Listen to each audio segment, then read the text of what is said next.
Hello dear students, today we are going to study the second method to find the roots of nonlinear equations. The second method is after the bisection method and it is known as the method of linear interpolation or the method of false position or the regular falsi method. Important thing about this method is that it is the oldest method to find the roots of nonlinear equations. Like the bisection method, this method is also based on the intermediate value theorem, and here also we find the search interval like we did in the bisection method. Suppose we are given a nonlinear equation of the form fx equal to 0 and we need to find the real root. Suppose fx is continuous in the closed interval a to b. F at a is negative and f at b is positive. Then there exists at least one real root in the open interval a to b. Now what we do in this method is that here, first of all, let us see the figure. We are given these are the x and y axis, they intersect at O. First of all, we draw a sketch. We draw a sketch of the curve y equal to fx. It is from this portion, right? Now we locate the 2 points A when the x coordinate is A, and corresponding to this the value of y coordinate is f of A and b fb. We locate these 2 points on this. Now what we do different is that we join these 2 points with the help of a line segment. Now since this line segment is joining the different points on the same curve, so it can be known as the chord. We can call it chord. Okay.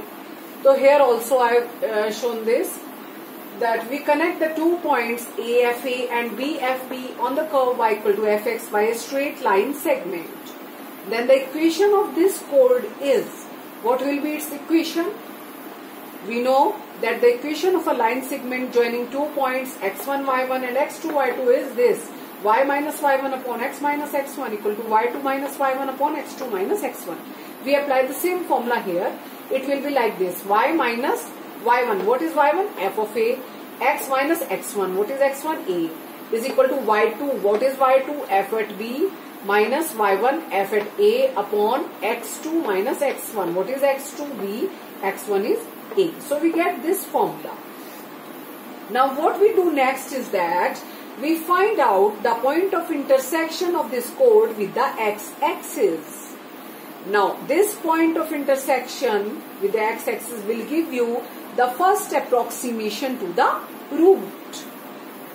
This we will call x1. Now the point of intersection of this chord with the x-axis will be given by putting y equal to 0 in the above equation. That is, we get 0 minus f of a upon x minus a is equal to f of b minus f of a upon b minus a. It further implies this will be only minus f of a, so x minus a will be equal to minus f of a into b minus a upon fb minus fa.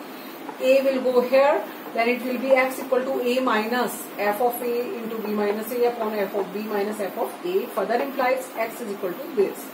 Now this formula, it is a very important formula, and it is the recursive formula which we shall use again and again to find different approximations to the root.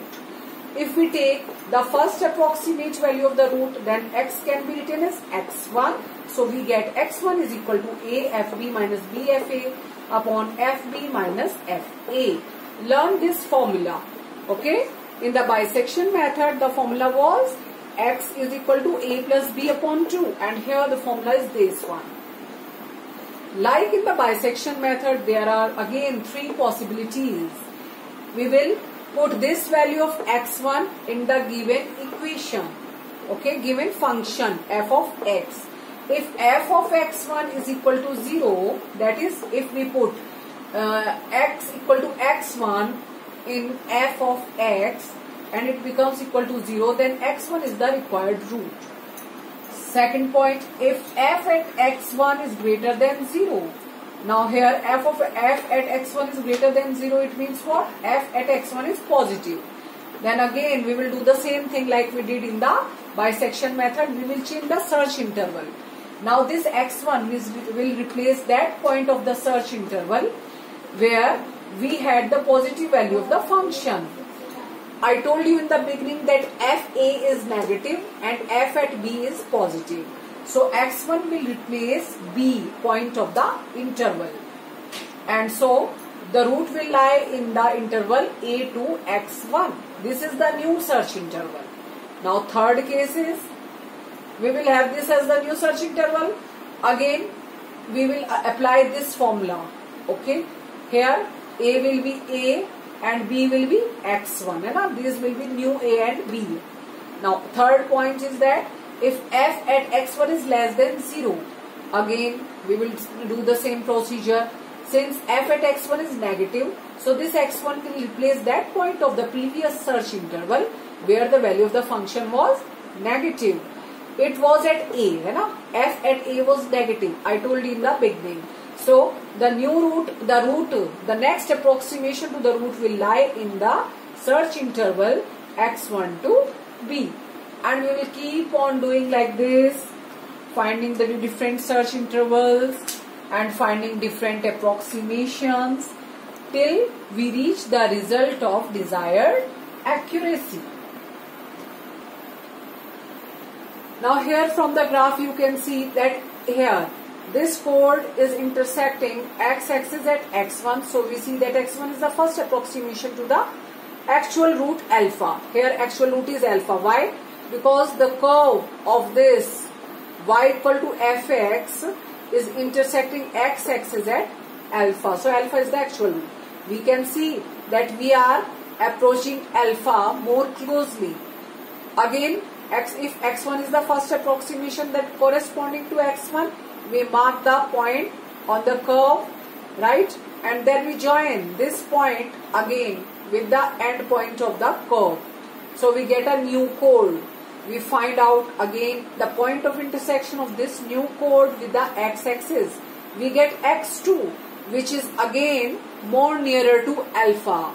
So we are approaching the real root closely and closely.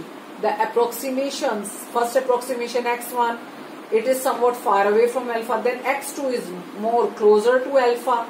And similarly we can get x3, x4 and so on, and we can get approximately the closest value of the real root, actual root. Now let us find out the general formula for the Regula-Falsi method or the false position method or the method of linear interpolation. Now in the previous part what we did, we took the initial search interval as a to b. Then the first approximation to the root by Regula-Falsi method was a times fb minus b into fa upon fb minus fa.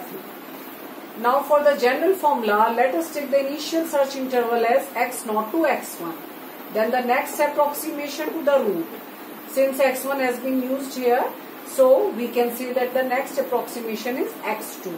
So it is given by x2 equal to, based on similarly, like we will use this formula here. Here in place of a, we are having x0. So x0 aa gaya.